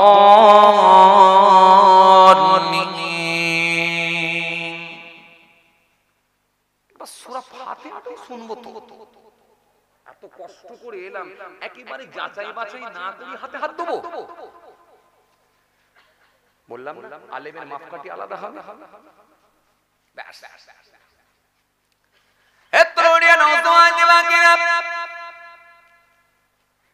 ইয়া মুরব্বির বাবা রাসূলকে দিন নামাজ, বাবা রাসূলকে দিন নামাজ। গভীর রাত হয়ে গেল, গভীর রাত হয়ে গেল। আল্লাহর আলিম বান্দা দরজার বাইরে দাঁড়িয়ে আছেন, চারিদিকটা গোল করে প্রদক্ষিণ করতে লেগেছেন, ঘুরতে লেগেছেন। জানালার কাছে গিয়ে একবার কান লাগিয়ে দেন, দরজার কাছে গিয়ে একবার কান লাগিয়ে দেন। কোনো আওয়াজ নাই, কোনো আওয়াজ নাই, কোনো আওয়াজ নাই। গভীর রাত্রিতে একবার আওয়াজ এলো, কে যেন একটা আওয়াজ দিয়ে বললেন, ও বড় পীর, ও বড় পীর, বড় পীর বলো বলো, তোমার ইবাদতে আমি আল্লাহ খুশি হয়ে গেছি, তোমার ইবাদতে আমি আল্লাহ রাজি হয়ে গেছি। বলো বলো বলো বলো, এর বিনিময়ে তুমি কি নিতে চাও? আব্দুল কাদের জিলানী সেই সময় বলেছিলেন, ও রব্বি আল্লাহ, এ রব্বি মাবুদ, আপনি যদি আমার ইবাদতে খুশি হয়ে থাকেন, আপনি আমাকে মোটা করে দেন। এই যে গভীর রাত্রিতে কি আওয়াজ এলো, এখন আলেম বান্দা তো বুঝতে পারছেন না, জাহিরি আলেম, খালি আওয়াজটা পেলেন, হুজুরের মুখ দিয়ে আওয়াজ এলো মোটা করে আমাকে কথা বলা, কি বলেন, মোটা করে দেন। তখন ইনি ভাবছেন তাহলে কেউ না কেউ একটা কিছু বলছে, তার পরিপ্রেক্ষিতে এই উত্তরটা দিচ্ছে যে আমাকে মোটা করে দেন। মোটা করে দেন কি আবার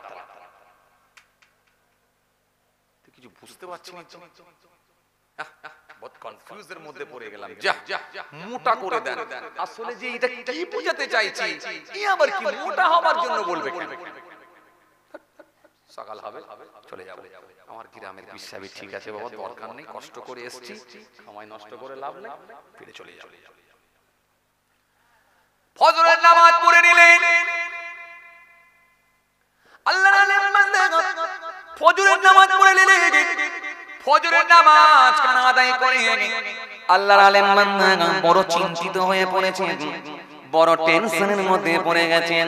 চুপ করে বসে রইলেন। আস্তে আস্তে বেলা হয়ে গেল, মনে মনে ভাবলেন একটা রাত তো দেখলাম, আমার মনে হয় আর একটা রাত দেখা উচিত, আমার মনে হয় আর একটা রাত দেখা উচিত। এত দূর থেকে যখন কষ্ট করে এসেছি, এত চট করে সিদ্ধান্ত নেওয়াটাও ভুল। নামটা অনেক শুনেছি, আর একটা রাত দেখা উচিত, চলো এটাই করা যাক, এটাই করা যাক। সকালবেলা হুজুরের সঙ্গে দেখা, সালাম হলো, মুসাফা হলো। হুজুর কি বাবা, কি এমন কাটলো রাত? আলহামদুলিল্লাহ হুজুর, খুব ভালোই কেটেছে। হুজুর আলহামদুলিল্লাহ ভালোই কেটেছে। বাবা কি খবর এবার বলো? হুজুর অনেক দূর থেকে এসেছি তো, মনটা চাইছে আর একটা রাত আপনার দরবারে থাকবো। থাকো বাবা, আপত্তি কি আছে, থাকো। গত রাত্রে তুমি যেভাবে থাকলে কাটালে, ওইভাবে থেকে যাও, অসুবিধা কি আছে? থাকো, কোনো অসুবিধা নেই। আমি আগে বললাম না, আল্লাহর যারা মাহবুব বান্দা হবে তারা মেহমানকে পছন্দ করবে, অতিথি পছন্দ করবে। কথা বলা না, থাকো বাবা, আপত্তি কি আছে, থাকো। জি হুজুর, জি হুজুর, জি। আচ্ছা এই গত কালকে তোমার কোনো কষ্ট হয়নি? না হুজুর, কোনো কষ্ট হয় না, আপনি যথেষ্ট আপ্যায়ন করেছেন, যথেষ্ট ভালোবাসা দিয়েছেন, কোনো অসুবিধা হয়নি হুজুর। ঠিক আছে বাবা, থাকো, অসুবিধা নাই, থাকো। জি হুজুর, জি, ব্যাস আর একটা রাতের পারমিশন হয়ে গেল।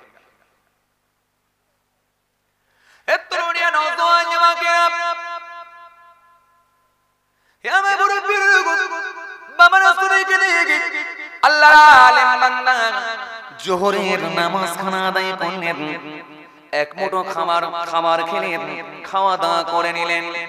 আসরের নামাজ খানা আদায় করলেন, মাগরিবের নামাজ খানা পড়ে নিলেন, একটু টিফিন করলেন, এশার নামাজ হয়ে গেল। এশার নামাজের পরে খাওয়া দাওয়া করে নিলেন। মনে মনে ভাবলেন আমি ঘুমাতে আসি না, আমি এসেছি হুজুরকে টেস্ট করব, পরীক্ষা করার জন্য।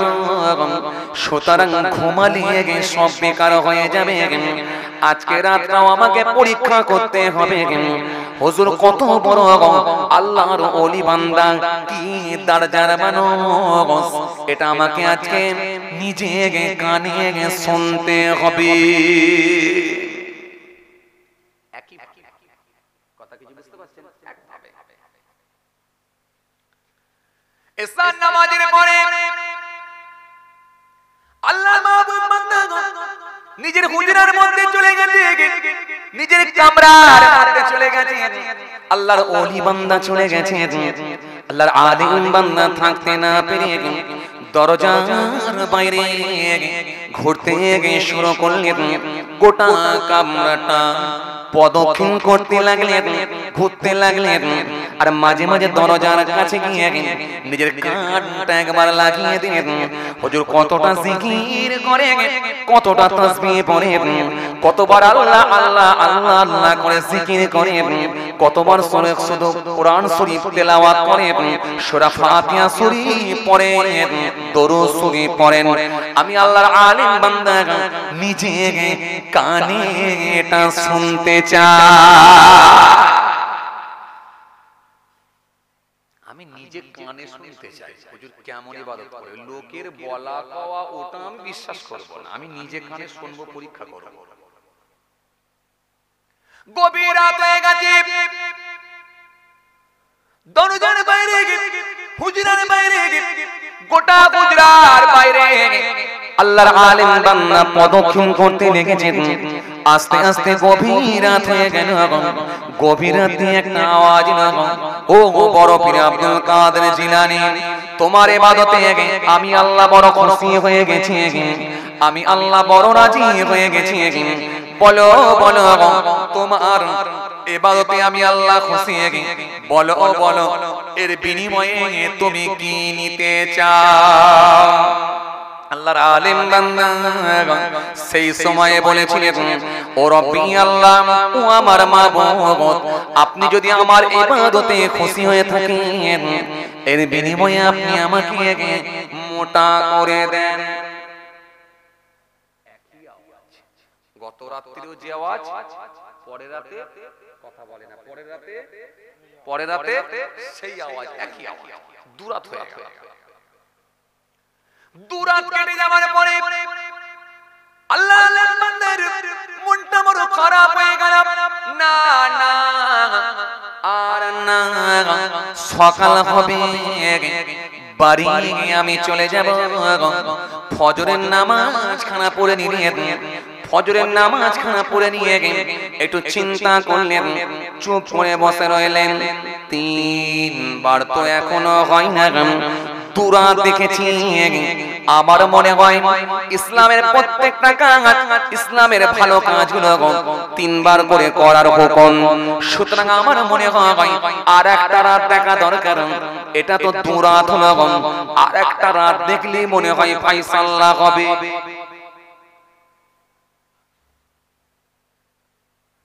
ওযু করলেও তো 3 বার করে আমরা কুল্লি করি না? নাকের মধ্যে পানি দিলেও তো 3 বার করে দিই, মাথা মাসা করলেও 3 বার দিই, মুখ ধৌত করলেও 3 বার দিই, হাতের গোড়ালি পর্যন্ত ধৌত করলেও 3 বার দিই। ইযা যখন কুনতুম তোমরা ইচ্ছা করবে ইলা সালাত, নামাজের জন্য ফাগসিলু, ধৌত করো, ওজুহাকুম তোমাদের মুখমণ্ডল, ওয়া আইদিয়াকুম তোমাদের হাত, ইলাল মারাফিক কোনই পর্যন্ত, টাকনা পর্যন্ত, তামসাউ মাসা করো, বিরুসিকুম তোমাদের মাথা, ওয়া আরজুলাকুম তোমাদের পা, ইলাল কাবাইন টাকনা পর্যন্ত, গোড়ালি পর্যন্ত। ধৌত করি তো কবার করে 3 বার করে। আল্লাহ বলেছে ওযুর ফরজ 4 ধুয়ে ফেল, কিন্তু নবী শিখিয়ে দিলেন 3 বার করে ধুয়ে ফেলছি 3 বার করে। নবী বললেন কিছু সুন্নত আছে, এগুলো করে লাও, নাকের মধ্যে পানি দাও, মুখমণ্ডলে ধোয়ার আগে কুল্লি করে লাও। হ্যাঁ, যখন ওযু করবে একটা দোয়া পড়ে নাও, উঁচু জায়গায় বসো, পকেটে একটা মাসওয়াক, একটা মেসওয়াক রাখো, এই মেসওয়াকটা ডান দিকে বাঁ দিকে একবার ঘোরাও, সব সুন্নত হয়ে যাবে। জোরে বলেন না সুবহানাল্লাহ। একটা নেকির জন্য মানুষ পেরেশান হয়ে যাবে কিয়ামতের দিনে। এজন্য আমার নবীর এত সুন্নত আছে, যদি সেগুলো আমরা ঠিকঠাক ভাবে মেনে চলতে পারি, আলহামদুলিল্লাহ, আল্লাহ ইচ্ছা করলে এই সুন্নত দিয়েও আপনার নেকির খাতা ভরিয়ে দিয়ে, নেকির পাল্লা, নেকির খাতা ভরিয়ে দিয়ে, আল্লাহ ইচ্ছা করলে আমলনামার ডান হাতে দিয়ে আল্লাহ নাজাত দিয়ে দিতে পারে। আলেম বান্দা মনে মনে ভাবলেন, দুরাত তো দেখলাম, আমার মনে হয় আর একটা রাত দেখা দরকার। এই যে মোটা হওয়া, এই কথাটা আমাকে ভালো লাগলো না, তবে মনে হচ্ছে এর রহস্য কিছু একটা আছে, নিশ্চয় এর কোনো গভীরতা আছে, নিশ্চয় এটা প্রকাশ হবে, মনে হচ্ছে ব্যাপার আছে কিছু। তবে দুরাতে যখন পাইনি, আমার মনে হয় আর একটা রাত দেখা দরকার। সিদ্ধান্ত নিলেন আর একটা রাত থাকবো, আর একটা রাত থাকবো। ফজরের নামাজ খানা আদায় করলেন। ফজরের নামাজ খানা পড়ে নিয়ে আল্লাহর ওলি হযরতে বড় পীরের সঙ্গে দেখা হলো। বড় পীর আব্দুল কাদের জিলানী হুজুরকে দেখে সালাম দিলেন। হুজুর জবাব দিলেন, সালাম হলো, জবাব হলো। হুজুর বললেন, বাবা তুমি কিছু খেয়েছো, একটু খাওয়া দাওয়া করো। টিফিন হলো, হয়ে যাওয়ার পরে হুজুরের কাছে গিয়ে বললেন, হুজুর বেয়াদবি নেবেন না হুজুর, আমি বড় কষ্ট করে এসেছি হুজুর, আমি আপনার দরবারে দুরাত থেকেছি, আমার ইচ্ছা বড় আর একটা রাত আপনার দরবারে থাকবো। আপনার দরবার থাকবো। এখনো কিন্তু ছদ্মবেশে চালাচ্ছেন, এখনো কিন্তু প্রকাশ করেননি যে হুজুর আপনাকে আমি পরীক্ষা করছি, টেস্ট করছি। এখন দেখবো আর একটা রাত থাকবো। হে তরুণিয়া নওজোয়ান যুবকের, ইয়া মাই মুরব্বির বাবা রাসূলকে দেখে আল্লাহর মাহবুব বান্দা, আল্লাহর ওলি বান্দা হুজুর সেই সময় বললেন, বাবা দুরা তুমি যেভাবে থেকেছো নিশ্চয় তুমি আরেক রাত আমার দরবারে থাকো। আস্তে আস্তে জোহরের নামাজ কানা হয়ে গেল, দুপুরে খানা খেয়ে নিয়ে আসরের নামাজ হয়ে গেল, মাগরিবের নামাজ হয়ে গেল, এশার নামাজ খানা পড়ে নিলেন, এক মুঠো খাওয়া দাওয়া করে নিলেন, এশার নামাজ খানা হয়ে গেল, হুজুর নিজের হুজরার মধ্যে চলে গেলেন। আর আল্লাহর আলিম বান্দা হুজরার বাইরে ঘুরতে লেগেছেন, প্রদক্ষিণ করতে লেগেছেন। দেখি আজকে রাতটা শেষ রাত, আজকে হয় ইয়েস না হলে নো, নয়লা না হলে নাম, নেগেটিভ না হলে পজিটিভ, যেটা একটা সিদ্ধান্ত নেব সেটা আজকে রাতের উপরে ডিপেন্ড করে, আজকে রাতের উপরে ডিপেন্ড করি আমি সিদ্ধান্ত। কিছু কথা বুঝতে পারছেন বাপ? আজটাই শেষ, দুরাত হয়েছে আর নয়, আর সময় নষ্ট করব না, চলে যাও। হলে আজকে কিছু হবে আর না হলে হবে না। ব্যাস। ও বীর হে তরুণ সরে রাখো, হে যুবকের হে মাই মুরব্বিয়ানিরা, বাবারা শুনে রেখে দিয়ে জেনে রেখে দিন, কিতাবের মধ্যে পাওয়া যায় বড় পিশে হুজুরার মধ্যে আছেন আল্লাহর আলিম বান্দা, হুজুরার বাইরে ঘুরতে লেগেছেন, প্রদক্ষিণ করতে লেগেছেন। আস্তে আস্তে রাত হয়ে গেল, গভীর রাতে দেখা যায় কোথা থেকে যেন একটা আওয়াজ এলো।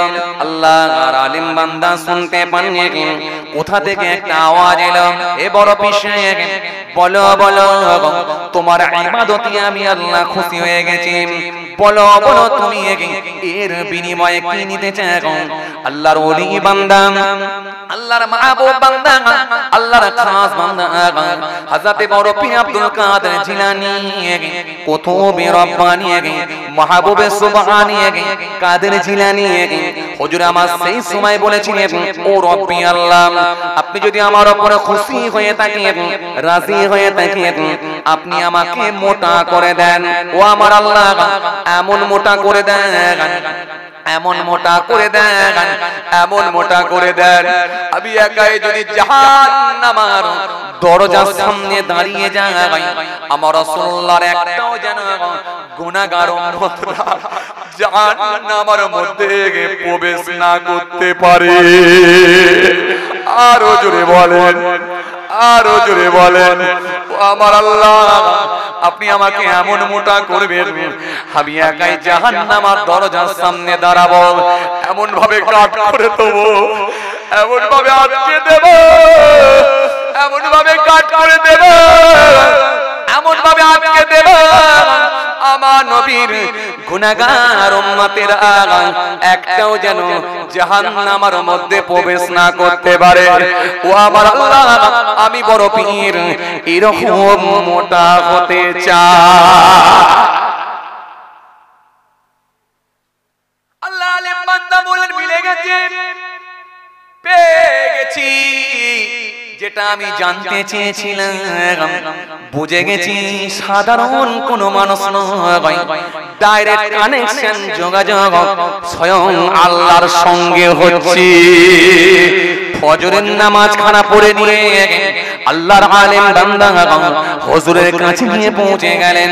হুজুর বিয়াদবি মাফ করুন, হুজুর বিয়াদবি ক্ষমা করুন, আজকে কয়েক রাত আপনার দরবারে ছিলাম, হুজুর ছদ্মবেশে আপনাকে পরীক্ষা করতে চেয়েছিলাম, এখন আমি আপনার হাতে হাত দিয়ে বায়াত হতে চাই, বেশক আপনি একজন আল্লাহর মাহবুব বান্দা, ওলি বান্দা।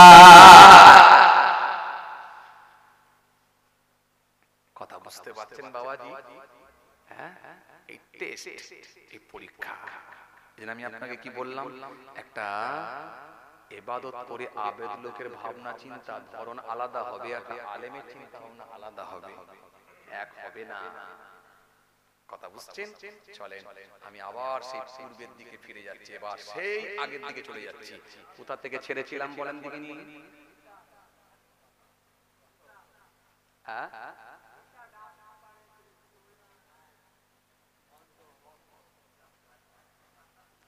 এই নেতা ডাব পারে শেষ করিনি, ওটা শেষ হয়ে গেছে। কোথা থেকে ছেড়েছিলাম বলেন দিকে নিয়ে?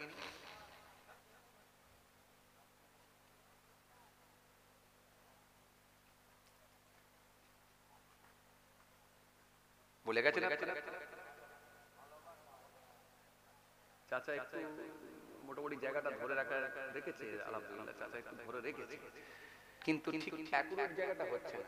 আমি যে জায়গাটা একদম যে জায়গাটা ছেড়েছিলাম,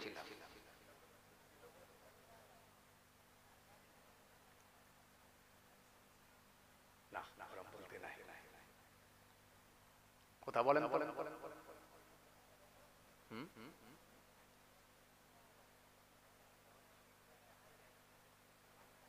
বলে গেছে একদম হাজি, কারেক্ট आंसर, মসজিদের হাজি। একদম আমি বললাম না, এই বুড়ো লোকের একটা অভিজ্ঞতা আলাদা, বয়স্ক লোকেদের একটা অভিজ্ঞতা আলাদা। কেন জানেন? অনেক দিন ধরে যেটুকু শুনবে সলিড শুনবে। আর কিছু মানুষ আছে তারা দেখবেন আমরা বসে থাকি এক জায়গায়, মন চলে যায় আর এক জায়গায়। কি বলেন জি? মন চলে যায় না, আরেক জায়গায় মন চলে যায়। এমনকি নামাজের পার্টিতেও দেখবেন আমরা আল্লাহু আকবার বলে কিয়ামে দাঁড়াচ্ছি, মন কোথা ছুটছে। কথা মন চলে যাচ্ছে সেই সমুদ্রের উপরে চলে গেল, যেন মনে হচ্ছে যে বোটের উপরে চেপে, জাহাজের উপরে চেপে যাচ্ছি, সমুদ্রে চলে গেল। কখনো মন চলে গেল হায়দ্রাবাদে, বড় ছেলেটা হায়দ্রাবাদে কাজে গেছে, অনেকদিন হয়ে গেল, কি জানি কি করছে, চলে গেল হায়দ্রাবাদে। কখনো মাগরিবের নামাজ পড়তে গিয়ে মন চলে গেল কোথায়, একেবারে চায়ের দোকানে। ছোট ছেলেটাকে চায়ের দোকানে বসিয়ে রেখেছি, খরিদ্দার ঠিক মতো ছাড়তে পারবে না, গরম চা কারোর পায়ে ফেলবে। কথা বলেন কেন? মন ছোটে না এদিক ওদিক? নামাজ পড়তে দাঁড়ালে মন ছোটে না এদিক ওদিক? নামাজ ছোটে না? মন ছোটে। চলেন আমি আপনাকে বুঝাতে চেয়েছিলাম, বলেন তো? ঠিক ছেড়েছিলাম হাজী সাহেব। হাজী সাহেব সে 3 বার হজ করেছে, 6 বার উমরা করেছে, তার কথাবার্তার ধরনটাই অন্যরকম হয়ে গেছে। ঠিক মনে করে দেখেন, এই জায়গাটা ছেড়েছিলাম, এই জায়গা থেকে ছেড়ে এসেছিলাম, বলেছিলাম এই যে একটা শ্রদ্ধাই ভালোবাসা আর একটা চাপে পড়ে ভালোবাসা, দুটো এক নয়। এটা বুঝাতে গিয়ে এত দূর চলে এসেছিলাম। কথা কিছু বুঝতে পারছেন? জি জি হাজী সাহেব, জি জি জি জি, এই তার কথাবার্তার ধরন আলাদা। কেন? ওই যুবক ছেলেটা যখন মুদিখানা দোকান বন্ধ করেছিল, মনে আছে আপনাদের? এবারে মনে পড়ে যাচ্ছে, দেখেন মুদিখানা দোকান বন্ধ করে দিয়ে আসছে, আর এইদিকে হাজী সাহেব জুম্মার নামাজ পড়ে যাচ্ছে। বাস, পয়সা আছে, লোকবল আছে, জনবল আছে, অর্থবল আছে, সব বলে বলিয়ান, আবার ডিগ্রিও আছে, 3 বার হজ, 6 বার উমরা।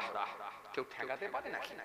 বিরাট আওয়াজ দিয়ে বলে, এই যুবক ছেলে, তুই জুম্মার নামাজটাও পড়লি নি, বেয়াদব। তুই মরলে কোথায় যাবি? তোর আখিরাত বরবাদ, তোর আখিরাত বরবাদ। তুই মরলে কোথায় যাবি? তোর আখিরাত বরবাদ। এরকম কিছু আছে না লোক, একবার দুমদারাক্কা বলে দেয়, মুখে যা আসে গুপগাপ করে দিয়ে দেয়। কথা বলছেন না? আছে না? হ্যাঁ, পয়সার একটা অহমিকা থাকে কি থাকে না? ইবাদতের একটা অহমিকা থাকে কি থাকে না? গুপগাপ করে দিয়ে দেয়, আছে না? নেই? আছে, দিয়ে দিল, তোর আখিরাত বরবাদ। যেই বলে ফেললেন, এর রেজাল্ট কি হলো জানেন? এর ফল কি হলো জানেন? আল্লাহ পাক বলছেন, মান যাল্লাযী ইয়াতাআল্লা আলাইয়া, কি আছে আমার উপর অর্ডার জারি করে, আল্লাহ আগফিরু লি ফালানি, আমি নাকি তাকে maaf করব না। কাকে? ওই ছেলেটাকে। ওই ছেলেটাকে কদ গফরতু লাহু, আমি তাকে maaf করে দিলাম। কে? ওই মুদিখানা দোকানদার, ওই ছেলেটাকে। ওয়া হাবাবতু আমালিকা, তোমার আমলকে আমি আল্লাহ বরবাদ করলাম। তুমি যত বড় হাজী সাহেব হও, তোমার আমলকে আমি আল্লাহ ডিলিট করে দিলাম। আল্লাহ যদি ডিলিট করে দেয়, হিম্মত আছে জান্নাতে যাবে? আরে কথা বলছেন না কেন? হিম্মত আছে, ক্ষমতা আছে জান্নাতে যাবা? না, ক্ষমতা নেই জান্নাতে যাবা। ডিলিট। কেন? জান্নাত জাহান্নাম কাকে দেবো সেটা তো আমি আল্লাহ ডিসাইড করব। তুমি কি জান্নাত জাহান্নামের ঠিকাদারি নিয়েছো? তোর আখিরাত বরবাদ, তুই মরলে জাহান্নামে যাবি, এটা বলার অধিকারটা তোমাকে কে দিয়েছে? কথা কিছু বুঝতে পারছেন বাপ? বলবেন হুজুর দরকার নেই, এরপর থেকে আর কোনোদিন বলবো না। না না না, বলেন তরিকাটা হবে নবিয়ানা তরিকা। এই নবিয়ানা তরিকা বলছিলাম না আগে, তরিকাটা হবে নবিয়ানা তরিকা। কেমন? বাবা ছেলে, আজকে জুম্মার দিন শুক্রবার, একটু আগে আগে দোকানটা বন্ধ করতে পারতে। এ সপ্তাহ যা করেছো বাবা, সামনের সপ্তাহে যেন আর জুম্মাটা মিস করোনি। আমি যেন সামনের সপ্তাহে তোমাকে হাসি মুখে, সামনের সপ্তাহে যেন তোমাকে আমি মসজিদে দেখতে পাই ইনশাআল্লাহ। খবরদার, জুম্মা পড়তে হবে। কদিন কে বাঁচবে বলো? হয় তুমিও চলে যেতে পারো, কিংবা আমিও চলে যেতে পারি। কাকে আল্লাহ কোন সময় ডাকবে চলে যেতে হবে। জুম্মা মিস করোনি বাবা আমার বলে একটু পিঠটা চাপড়ে দিয়ে আসসালামু আলাইকুম দিয়ে মুসাফা করে চলে যাবেন। ওই ছেলেটা এমনি মনটা নরম হয়ে যাবে, বলবেন না চাচা খুব ভালো কথা বলেছে, সত্যি আমাকে একটা ভালো শিক্ষা দিয়ে গেল। এটা হলো নবিয়ানা তরিকা, এটা হলো নবিয়ানা পদ্ধতি। এই পদ্ধতিতে ইসলাম বলেছে মানুষকে আহ্বান করো, ডাকো। যদি এইভাবে আপনি ডেকে নিতে পারেন, আমি আগে আপনাকে বলেছিলাম আবু হুরায়রা থেকে বর্ণিত হাদিস এসেছে, জি আপনি যদি একটা মানুষকে ঢুকে ভালো রাস্তা, নেক রাস্তা দেখিয়ে দিতে পারেন, তার ডাকে সাড়া দানকারী যে পরিমাণ সওয়াব পাবে, যিনি ডেকে নেক রাস্তা দেখাবে, তাকে আল্লাহ খুশি হয়ে গিয়ে ডবল সওয়াবের হকদার করবে। কথা কিছু বুঝতে পারছেন বাবা? বুঝে যাচ্ছে? আমরা তাহলে চেষ্টা করব আমার একটা ভাইকে নিয়ে যাবার। কোথায়? মসজিদে। আমরা চেষ্টা করব আমার একটা ভাইকে যাতে বাড়িতে বন্ধন না করে, চেষ্টা করব। আমরা চেষ্টা করব আমার একটা ভাইকে যাতে মিথ্যা না বলে ফেলে। আমরা চেষ্টা করব আমার একটা ভাইকে তার বউ যেন মহিলা সমিতি না করে, এটা আমরা চেষ্টা করব আমার ভাইকে বলে হেদায়েতের রাস্তা দেখা। এটা যদি করতে পারেন ইনশাআল্লাহ, ইনশাআল্লাহ সবাই হবে এমনটা না, সবাই হবে না এমনটা না। আপনি ঘাবড়াবেন না যে সব বলছি তো হচ্ছে না, না নিরাশ হবেন না, হাল ছাড়বেন না। সবাই যে হবে এমনটা না। সবাই যদি হতো তাহলে আবু জাহেলও হয়ে যেত। আরে কথা বলেন, সবাই যদি হয়ে যেত তাহলে আবু লাহাবও হতো। সবাই যদি হতো তো উতবাও হতো। সবাই যদি হতো তো সাইবাও হতো। সবাই হবে না, কিন্তু নিরাশ হলেও হবে না। আল্লাহ রাব্বুল আলামিন তার হাবিবকে বলেছেন, হাবিব তুমি বলতে থাকো সবাই হবে না, তবে চিন্তা না, হওয়ার যারা ঠিক হবে। জোরে বলবেন না? যে কোরআন শরীফের মধ্যে আল্লাহ আয়াত দিয়েছেন, খাতামাল্লাহু আলা কুলুবিহিম ওয়া আলা সামইহিম ওয়া আলা আবসারিহিম গিশাওয়া ওয়া লাহুম আযাবুন আযীম। আল্লাহ ঘোষণা দিয়ে বললেন তাদের অন্তরে মোহর মেরে দেয়া হয়েছে, সিল মেরে দেয়া হয়েছে, পুরো সিল মোহর। কাদের? যারা শুনেও শুনতে পাবে না। ওয়া আলা সামইহিম ওয়া আলা আবসারিহিম, তাদের দর্শন যন্ত্রের উপর, চোখের উপর গিশাওয়াতুন পর্দা লাগিয়ে দেয়া হয়েছে, স্পট ফেলে দেয়া হয়েছে। অন্তরে মোহর মেরা হয়েছে, কানেতে পর্দা লাগানো হয়েছে, চোখেতে স্পট ফেলে দেয়া হয়েছে। দেখেও দেখতে পাবে না, শুনেও শুনতে পাবে না, জেনেও জানবে না।